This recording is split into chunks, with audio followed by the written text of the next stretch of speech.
फिर ऐसे बने स्वामी निश्चलानंद सरस्वती, पूरी मठ के शंकराचार्य। नमस्कार, स्वागत है आप सभी का फ्रंटलाइन 24 में।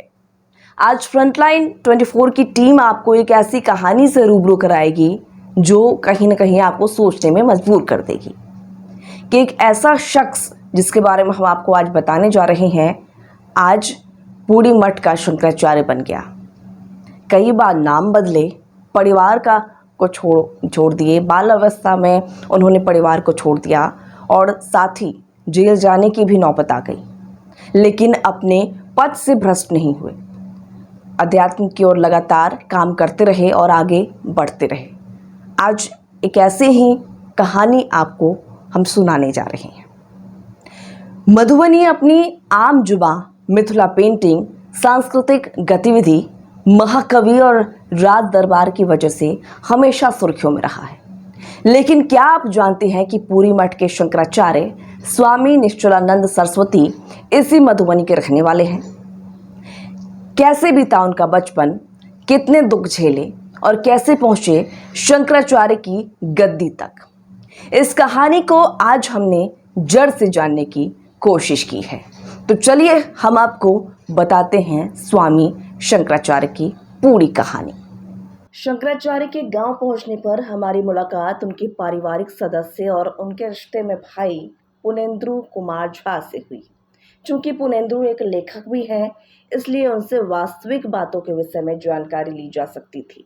उन्होंने बताया कि शंकराचार्य का वास्तविक नाम नीलांबर झा हुआ करता था। प्यार से ग्रामीण उन्हें घूरन कहकर पुकारते थे। वह जब 15 साल के हुए थे तो उन्होंने बाल्यकाल में ही अपना घर त्याग दिया और स्वामी नारदानंद के आश्रम में रहने लगे। जब शंकराचार्य घर से निकले तो उनकी खोज में उनके बड़े भाई सुखदेव झा स्थानीय ग्रामीण के साथ गए।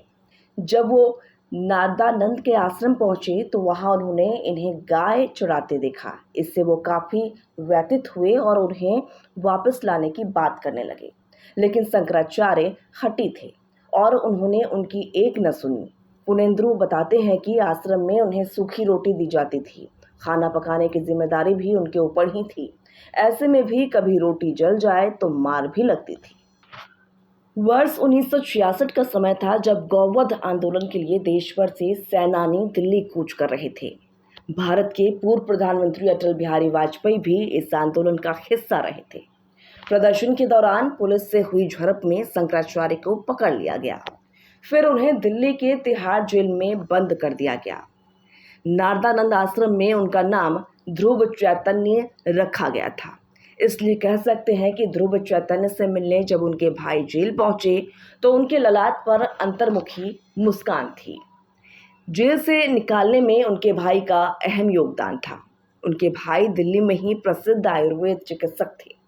चूंकि शंकराचार्य ने 8वीं तक की शिक्षा ग्रामीण स्तर पर ली थी, ऐसे में उनके भाई ने दिल्ली स्थित एक विद्यालय में उनका नामांकन करा दिया।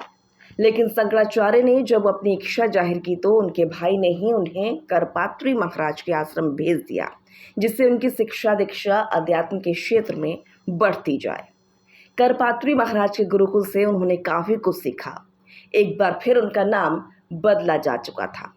अब वो निश्चलानंद सरस्वती के नाम से जाने पहचाने लगे। पुनेंद्रु आगे बताते हैं कि वर्ष 1992 में उन्हें पूरी का शंकराचार्य घोषित किया गया। अब वो शंकराचार्य कहलाए जाने लगे। ऐसे में उनके गांव से भी लगातार बुलावा आ रहा था। लेकिन शंकराचार्य 62 वर्षों के बाद भक्तों की जिद पर अपने गांव हरिपुर बख्शी टोल पहुंचे। यहाँ उन्होंने माता मनसा देवी के मंदिर की स्थापना सह पूजा अर्चना की।